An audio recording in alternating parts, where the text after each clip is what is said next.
Took me a few minutes to collect my thoughts and to try to understand the emotions I was feeling after we heard the verdict from the jury today. As I was walking up here, I was informed that the vote was 11-1. One juror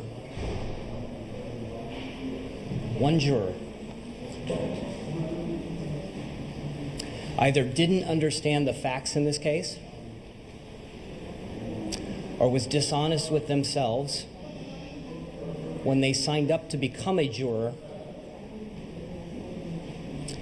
and would never have voted for the death penalty, because you cannot look at the facts of this case, look at the cruel and inhumane way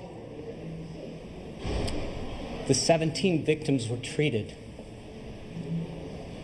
that he went back and shot again those that were already down on the ground. I've seen the video as part of the MSD commission. I saw him walk up to Coach Hickson and shoot him in cold blood as Chris Hickson was lying there on the ground. I will never forget that video. I will never forget what I saw that day. How you can process the evidence that was presented to you. And let me pause for just a moment and thank the state's attorney's office for the grace, the kindness, the professionalism, and the absolutely perfect job they did in prosecuting this case. They did everything right.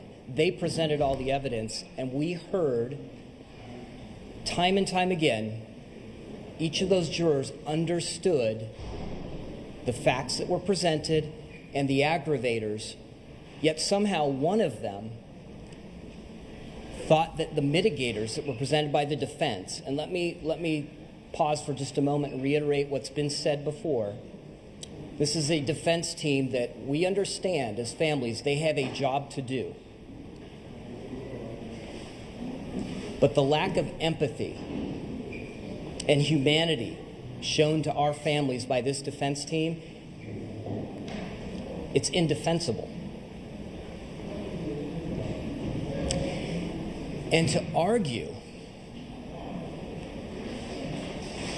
that life in prison without possibility of parole was somehow better because he'd get his inside, I couldn't believe my ears. I can't even imagine a defense attorney making that argument. That shows you how low they will go.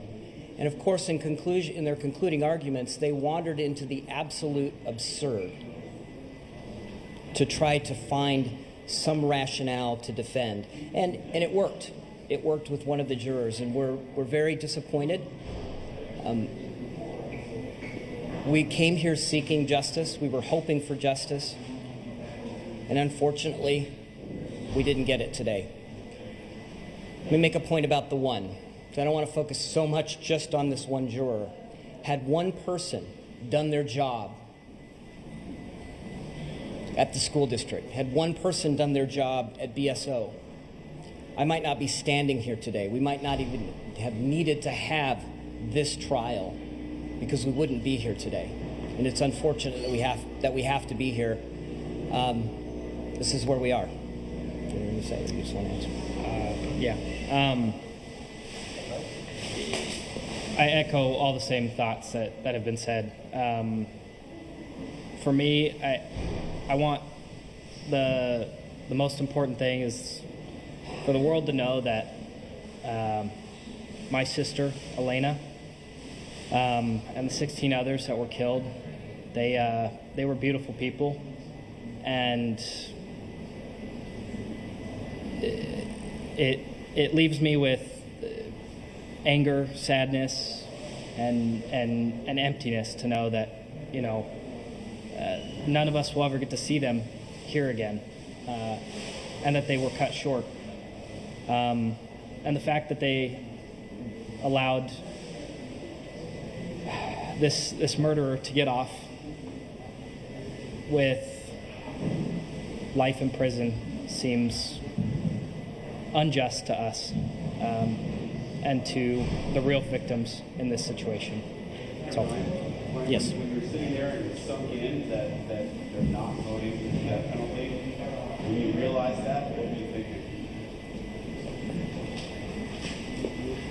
I don't know how you can look at all the aggravators and vote yes on every single one of them. That the state did its job. It proved beyond a reasonable doubt that those aggravators were in fact aggravators. And it was unanimous, all of them. 7 for 3 of the victims, the teachers and staff, and 5 for each of the children that were murdered in school.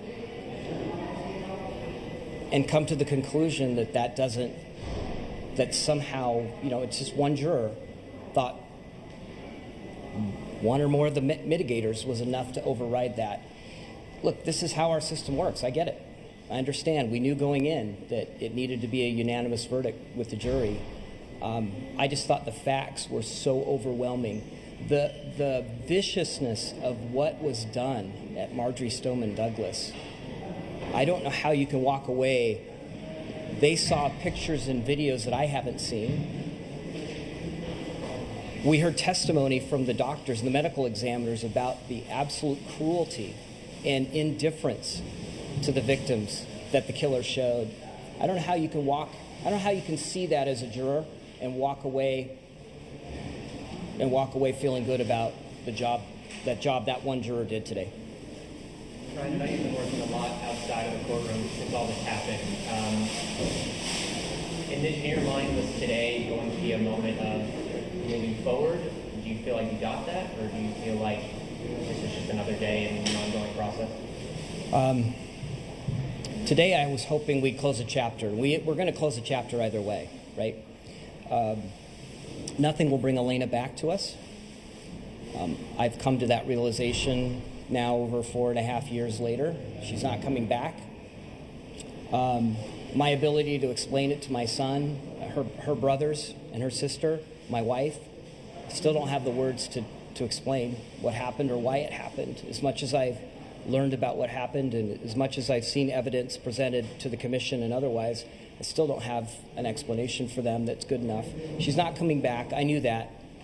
But I had hoped that for all of the families, we would see some modicum of justice today, and we'll have to be satisfied with what came out of the proceedings today.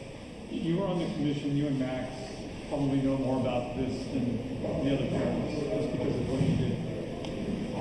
Do you think that Cruz should have been institutionalized or locked up long before February 14th, 2018? It's clear that mistakes were made, and that there were warning signs prior to him acquiring a firearm and putting his plan into place. I mean, we heard testimony in the trial here. He's been a problem since kindergarten. He attacked other students in kindergarten. So the school district was certainly aware of it. His mother was aware of it. The community in general, I think, was aware of what the possible threat, but action wasn't taken. So the lesson coming from this is that there are warning signs. They are real. I've learned subsequent to this, that over 90% of these school attacks, there are warning signs exhibited prior to the attack. And if we'll take them seriously, which was not done in this case, they were not followed up on, we can prevent these tragedies from happening. Yeah. Thank you.